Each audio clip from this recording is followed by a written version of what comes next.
Follow the conversation. This is Afternoon on the Dove. Well, good afternoon. This is Jason Atkinson sitting in for another Atkinson who is conveniently out of the country.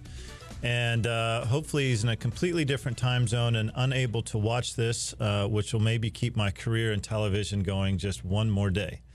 This is Afternoon with the Dove. I'm delighted to sit in. And I want to start today's program off with a very simple question. And that is, have you ever had a very, very bad chest cold? The kind that gets down in your chest and your lungs and makes it really hard to breathe. And have you ever had that chest cold and then tried to walk up the steps to anywhere? You're upstairs in your house or up some stairs going somewhere. Imagine having water on the lungs, which is like a bionically bad chest cold, and then walking up Mount Everest. Our guest today did just that. Mr. Brian Smith of Jacksonville did that. We're going to talk about Brian and talk to him in just a minute. And also came down and had a life-changing experience and now has committed himself to helping people with leprosy. That's a big topic. And with us today via Skype is a good friend, Mr. Brian Smith. Brian, how are you?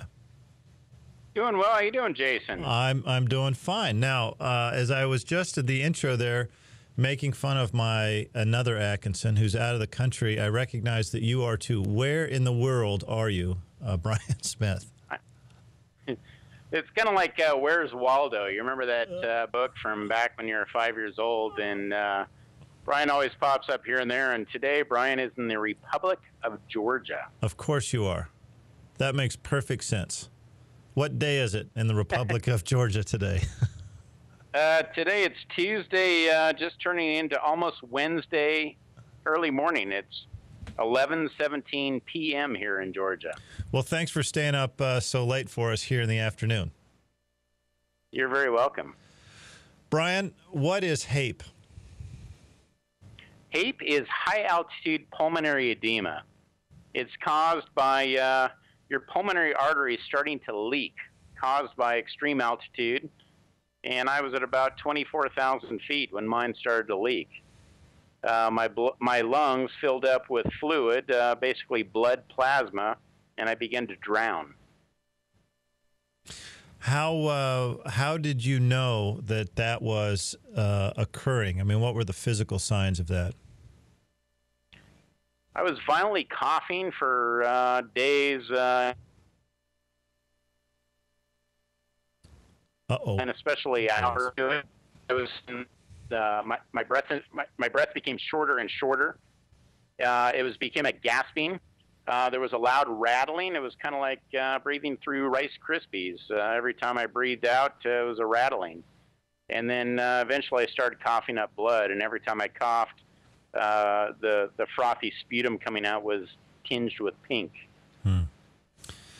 When were you told that you were jeopardizing your summit party?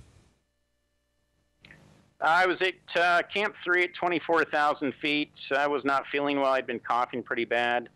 And they told me, you need to go back down to Camp 2, 21,200 feet, about 3,000 feet below us. We're heading on, getting ready for the summit. You're not feeling so good. You need to head on down. So I headed down basically alone. I had a couple of Sherpas kind of here and there coming in and out of the fog. And then I went on to my tent and went to bed. How long was summiting a passion of yours? And I say summiting because we're only talking about Everest. Sure.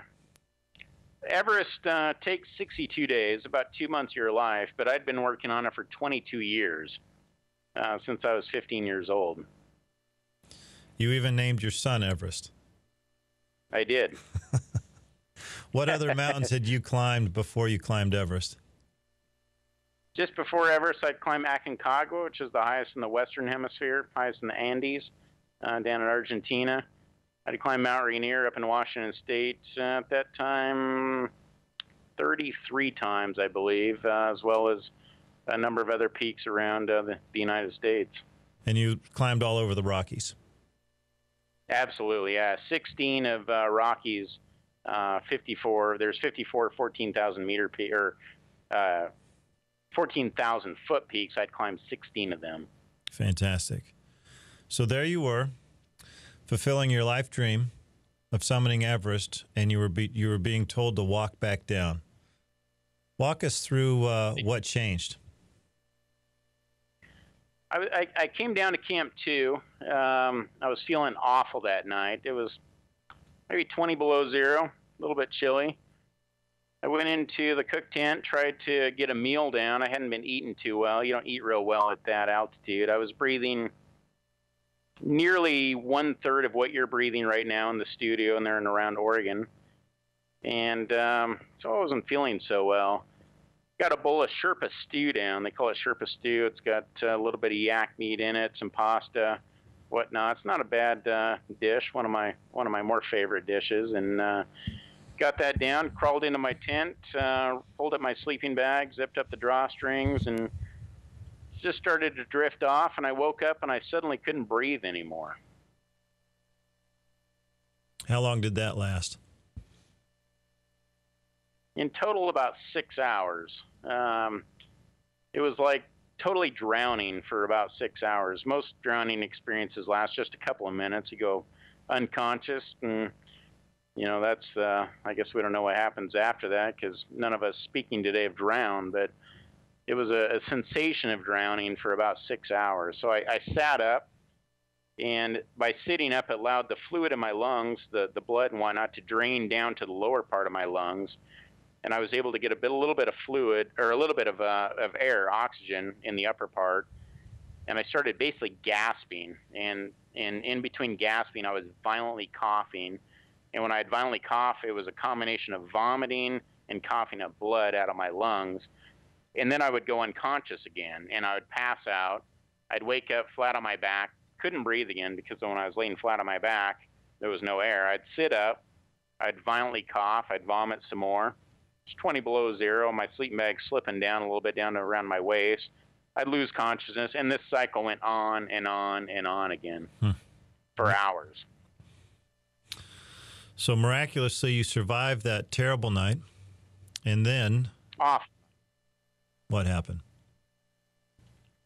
So toward the end of the evening, it's about 3 a.m. local time in Nepal at 22,000 feet there on Everest. And I'm naturally talking to God. Jesus and I are having a little bit of a conversation. I'm saying, the suffering is pretty bad. I can't handle a lot more of it. Please either kill me, take my life and end it, or give me full life and give me a new life. And so we're going back and forth, a couple of sessions where I lose consciousness, sit up again. Okay, Jesus, you make a decision yet? I'm ready to go either way, but just end the suffering. And I told him if at that point I'd been a pretty successful businessman, but my life was out without meaning. I was riding the real estate boom, as a lot of us did in the United States in the early 2000s, and I owned a lot of homes. I climbed a lot of mountains. I had a good time, but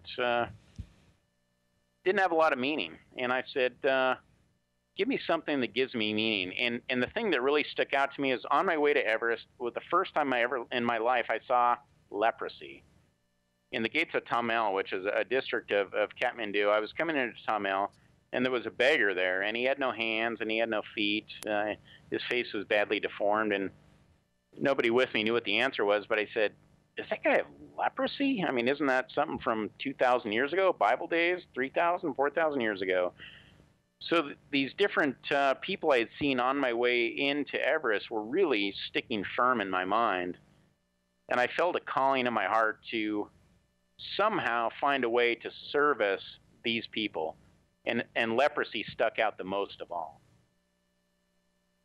But you still were in a life and death situation while you're having that conversation. Absolutely. I'm way up high, and I don't know if I'm going to see the sunrise again. So let's flash forward to the sun rising and you getting off that mountain. And you're starting to walk back.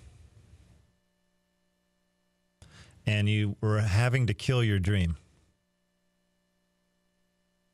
Absolutely. My dream is dead, but I'm just grateful to be alive.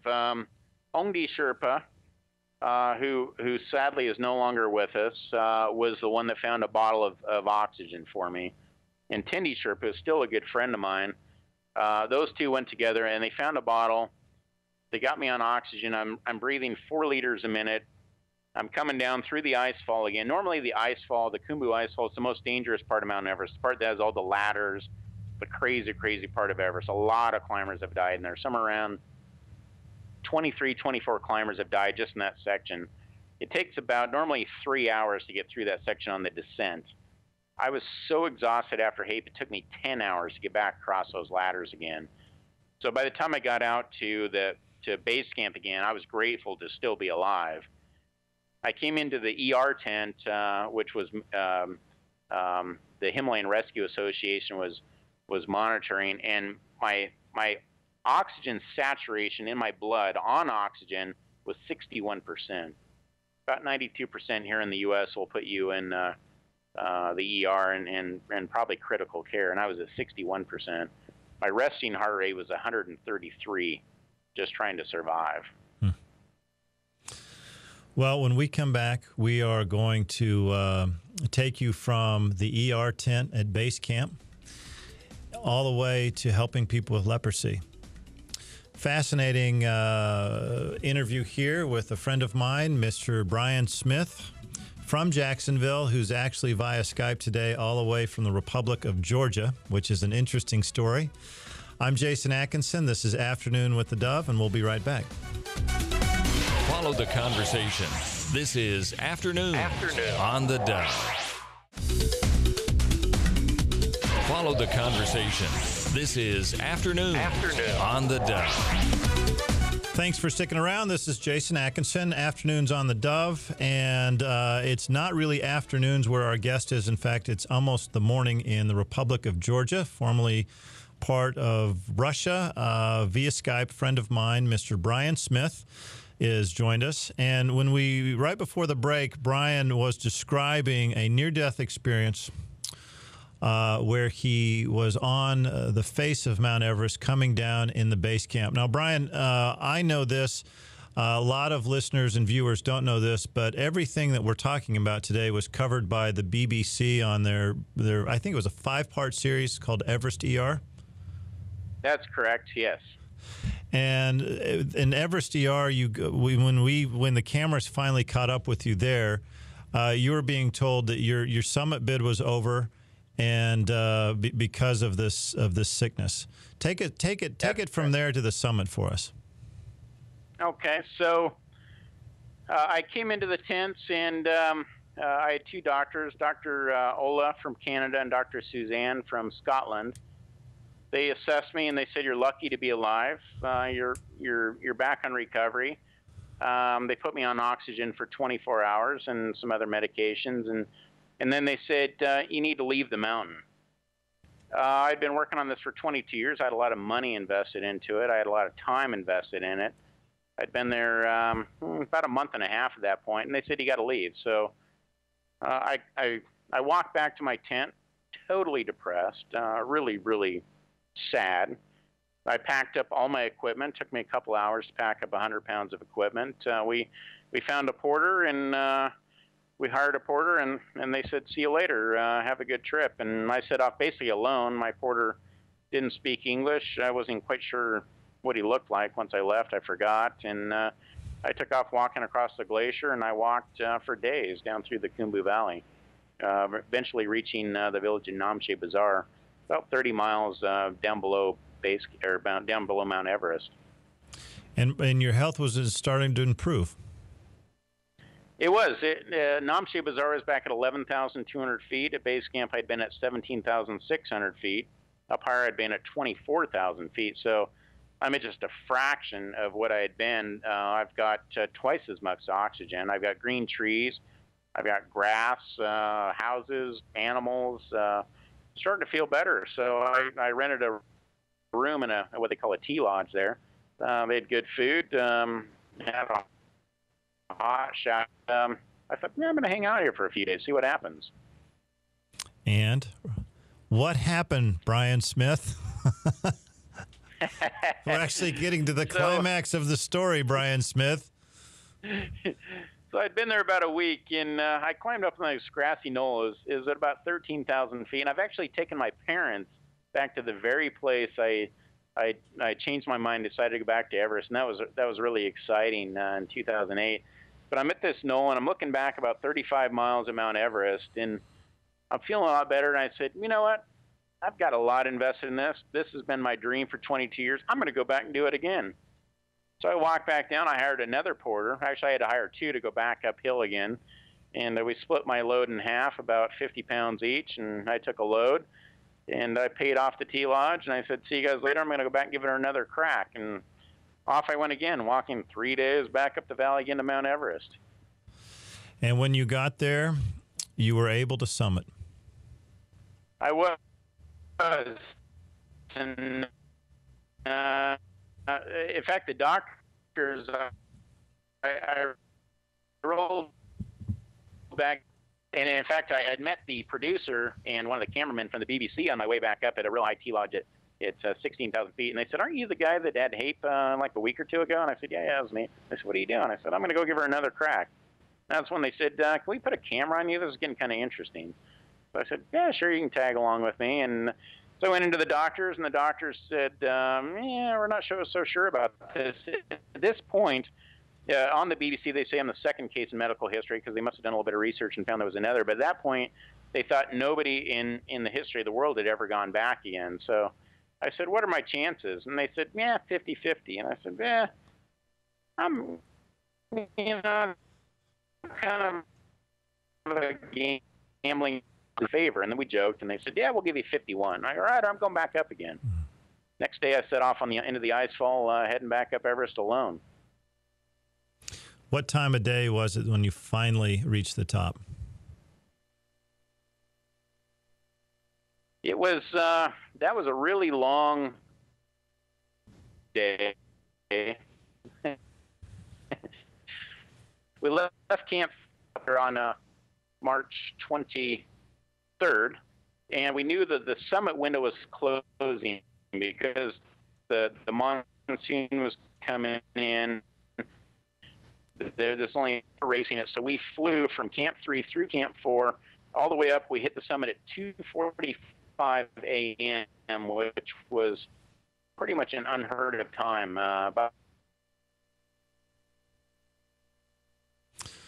That's fantastic. To our hold on just a second, Brian. To our radio listeners, 5 hours. Hold on just a second, minutes. Brian. To our radio listeners, just need to know that we are on Skype, and our guest today is on the other side of the world. So somewhere there are a bunch of pigeons sitting on the right wire, which is causing a little bit of delay in the frame. But you reached it at just before 3 a.m.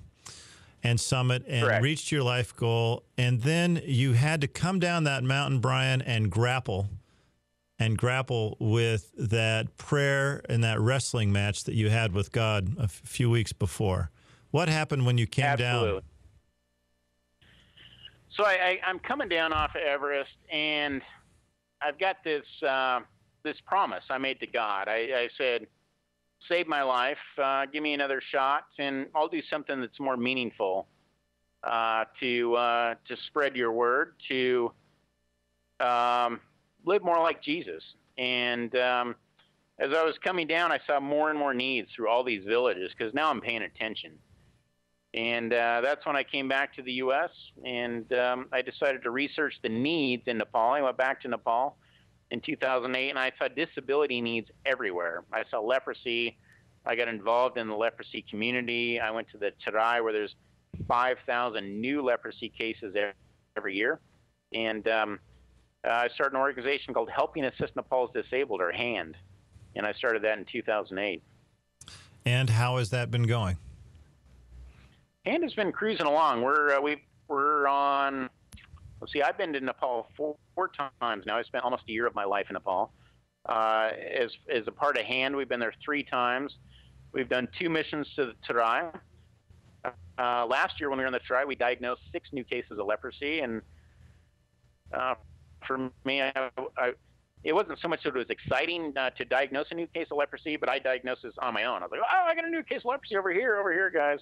And unfortunately for this gentleman, he had leprosy, and that gentleman and that gentleman, they all had leprosy. But we were able to find it earlier and before the long-term disability set in.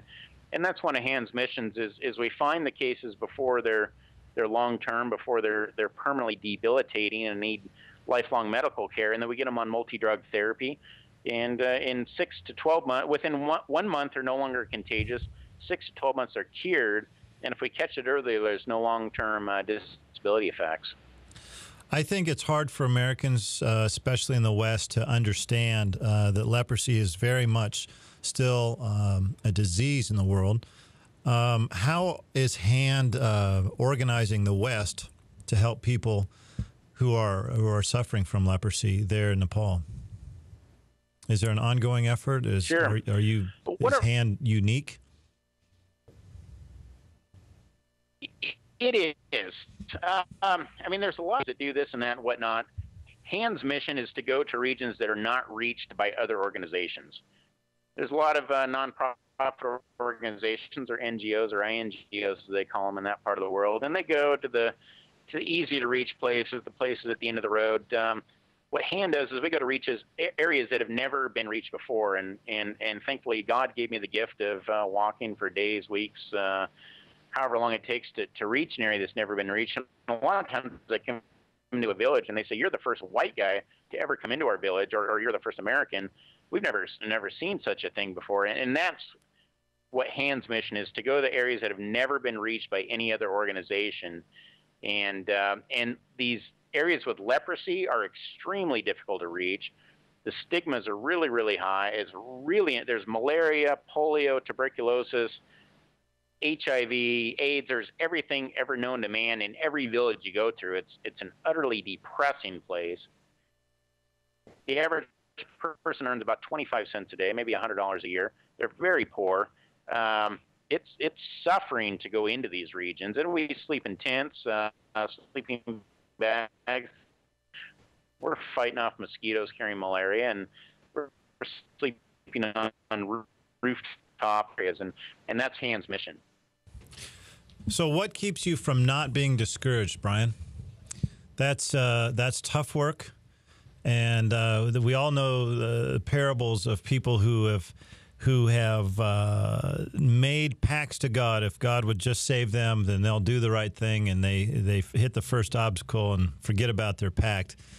But that's not the case with you. What keeps you from not being discouraged?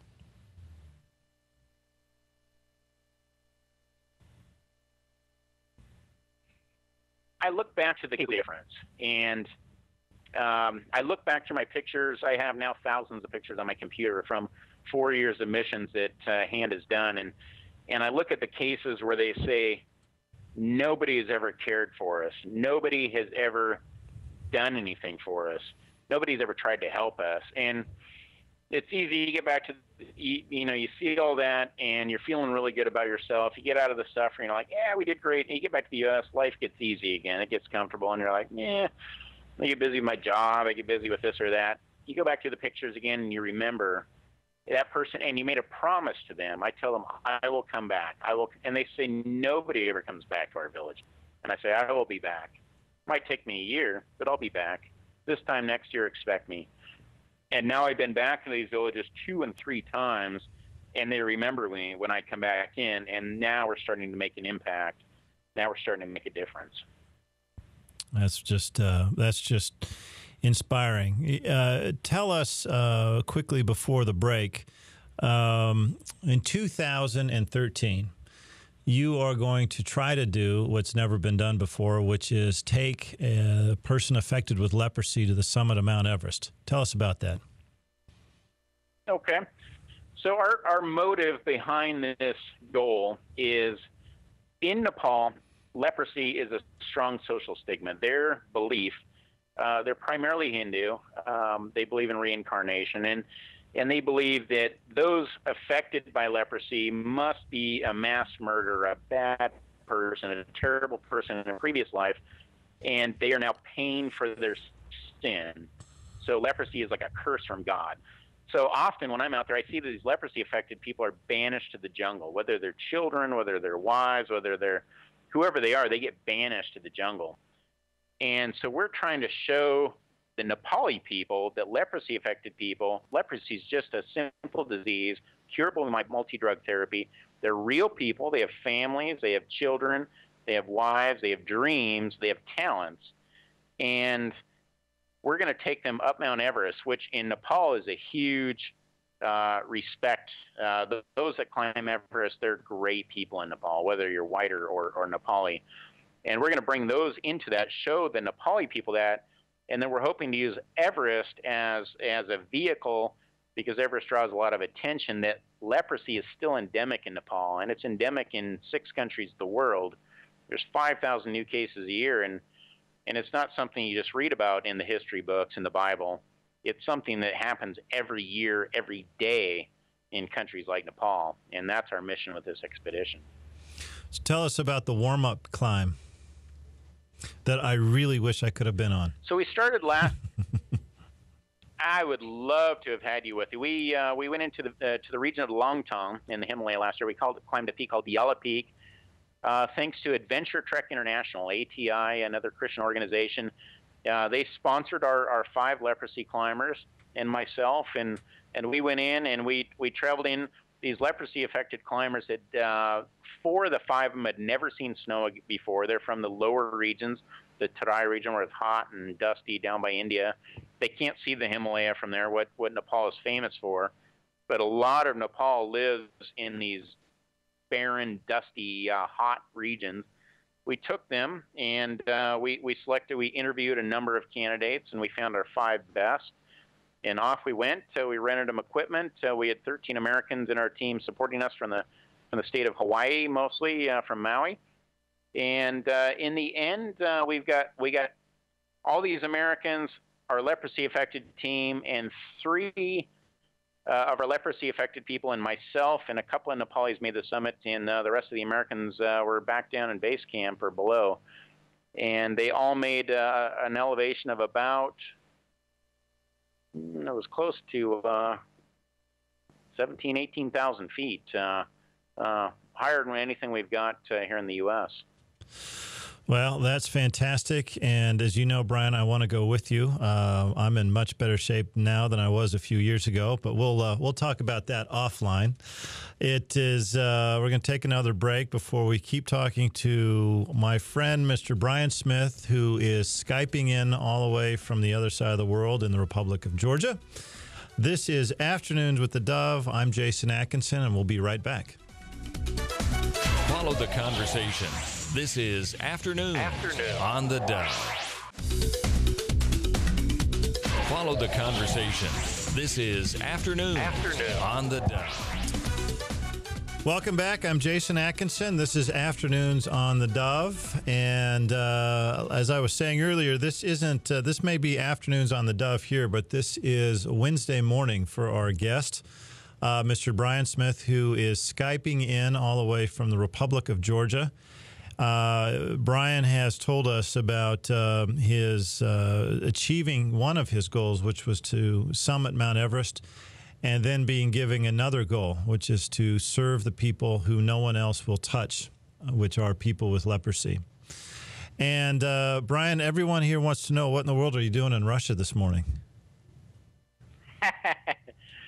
Well, I met a most wonderful woman.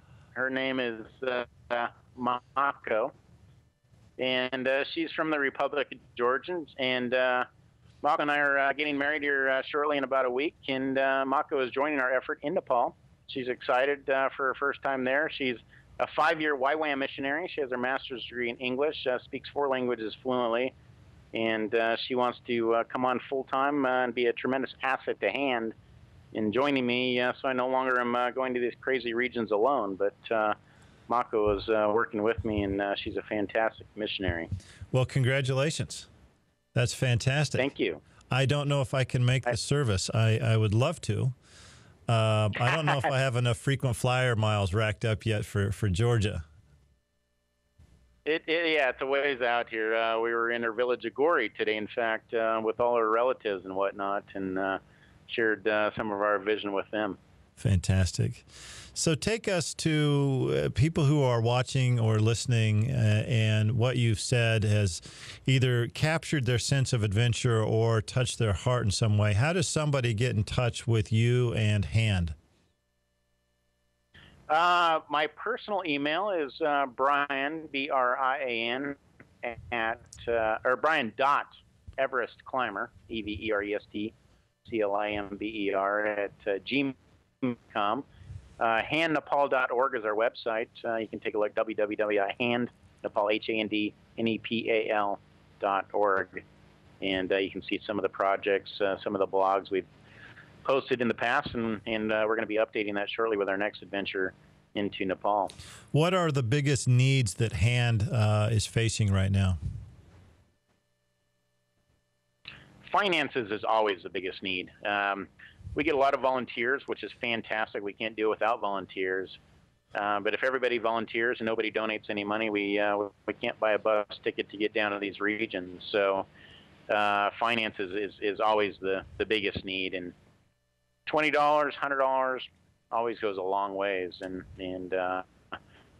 that's really our primary need at this point. When we had talked last, there was some thought of bringing a leprosy-affected person here to the United States for medical treatment. Is that still a need? I'm sorry, you were breaking up, Jason. Say again. Oh, I'm not breaking up. You've been breaking up for 40 minutes now, Brian. I don't understand. Just kidding. You're coming in loud and clear. It must be a one-way connection. When we had spoken before, you had mentioned to me about a Hand project, which was bringing someone who's affected by leprosy, who's involved in Reed, Nepal, which I want you to explain also, and bringing them to the United States to help get the word out, but also someone who needed medical attention. Is that still the case? It is. His name is Raj Kumar, and since we last talked, Raj has declined a lot. And one of the things that Hand has done for Raj is Raj developed leprosy about age 5, and he was banished to the jungles for a while. He was the Mahatari district down in the Tarai, and eventually he finally made his way at about age 16 up to Kathmandu. Nobody knows exactly how old they are from that region because they don't have birth certificates, and there's no recording of their age. So a lot of times you're talking to a Nepali from this region, see how old are you, and they go, maybe 32, maybe 33, could be 34. So this is Raj, and he was cured from leprosy at about age 16, but the long-term disability effects had really set in, and so Raj's right leg was fixed at the knee. His right leg was about 6 inches shorter than his left leg. His left knee was crushed from pushing his right leg around. It was fixed at the knee. His fingers, he's missing some digits. He's missing some toes. And since we last talked, he's had his right leg amputated. So what Hand has done is we've developed some donors that are donating on a monthly basis that provide dialysis for Raj that are keeping him alive, and we've been keeping him alive for a couple of years now. Raj just went to India, and I just talked to him today. He just returned from India from getting some additional treatment down there. He needs a prosthetic on his right leg. He really needs to have his right leg amputated, so he'll have no legs, and then he needs prosthetics on both legs. And so Raj is our biggest project in a long-term case, which is very expensive for prosthetics, the dialysis. It's a complicated case. Well, Brian, we appreciate you explaining that project to us, but I think the overall lesson for those of us that are listening to you or watching you on television is this, and that is that you're going after one by one the same people that Christ went after, which were the untouched, the people who were banished, the people who no one else wanted anything to do with, and you're serving them. And on behalf of the Dove and the whole team here, we want to commend you for doing that work. Thank you, Jason. I really appreciate it, and thank you, Dove. You bet. Tell us about READ, R-E-A-D, READ Nepal. So READ Nepal stands for Rehabilitation, Empowerment, and Development Nepal. It was started by Raj Kumar. Raj Kumar is leprosy affected. Most of Raj's family was leprosy affected. So there was 4 children. He has 2 sisters and a brother. His other 2 sisters are also leprosy affected, and then Raj is leprosy affected. And so they all have pretty severe disabilities amongst all of them. Raj came up with this idea. He wanted to reach to the beggars, who are the down. He wanted to not only medically treat them, so he gets volunteer doctors and sponsors from the United States and Europe that donate medical supplies. And so there's about people a week that are treated. They need carnivores that are more severely affected. And then we're working on ideas to additionally educate them to create their own living. They're teaching sewing and handicraft and whatnot. We're talking about some ideas for cell phone, or as they call it, mobile phone repair, different things so we can teach them, because these people are illiterate. They're the down and outs. They have absolutely nothing going for them. And most of them live in cardboard boxes or houses down by the river, or little cardboard boxes under the bridge. And so we're trying to teach them a skill where they can make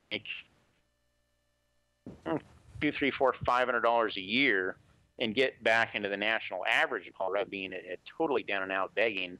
And so that's what READ Nepal is caring for everybody from one end to the other. Well, fantastic.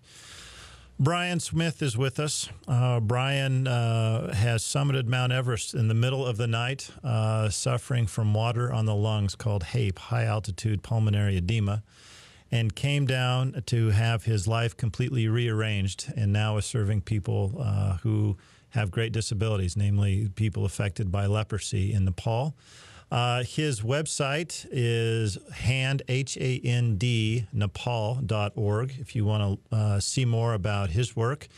And I would encourage you to do this if you're interested in the saga of his climb. It was captured by the BBC on a program called Everest ER, which I believe is online, and you can see it. Or, Brian, I think when you get back, you can also direct us to your own copy of it, which Hand Nepal, I believe, uses as a way of building awareness about the campaign and about who Brian is. Brian, when do we expect you and your lovely bride back here in Oregon? We don't have a date yet. We're hoping to get through Nepal first, and then make our way back to Oregon.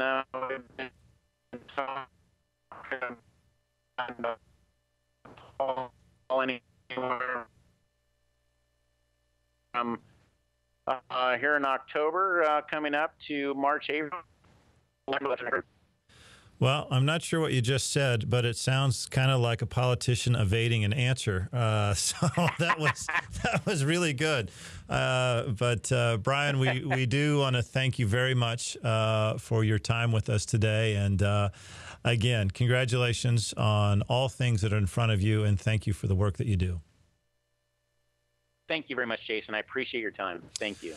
This is Afternoons with the Dove. I'm Jason Atkinson, and it's been an absolute thrill for me to be back involved in broadcasting from this end of the microphone for the last 4 days. I think by the time, hopefully, anything I've done wrong will be long and forgotten by the time that the real Atkinson broadcaster in the family gets back. But this has been Afternoons with the Dove. I have thoroughly enjoyed it, and hope you have too. And what I want to do now is do whatever the engineer is telling me to do. Is I think I've what's that? More cowbell again? Well, Brian, are you still there? I'm still here, Jason. That was my big wrap up, and I think I've just blown it. When you come back, where will you be living? Will you be back in the Rogue Valley? We don't know at this point. I came over to Georgia to meet my lovely bride, and we're enjoying our next. More politician. Nepal. I don't know how long we'll be in Nepal, and we haven't made plans after that yet. But Well, that's another great answer via Skype. I guess I could ask you this: do you have a good recipe for yak butter stew? I do, and it's pretty good. You add a little bit of yak butter tea with that, and you get a full meal. That's very good. Nothing like Nepalese protein. Absolutely. Well, I will thank you again for the third time for our interview. And everyone here at the Dove is now still congratulating you on your success and laughing at me at my total and dismal failure as a broadcaster. But this is Afternoons with the Dove. I'm Jason Atkinson signing off. I hope not forever, but I think after today it will be a long time. Thank you very much for joining us, Brian, and thank you everyone here. And the real Atkinson will be back soon. Thanks.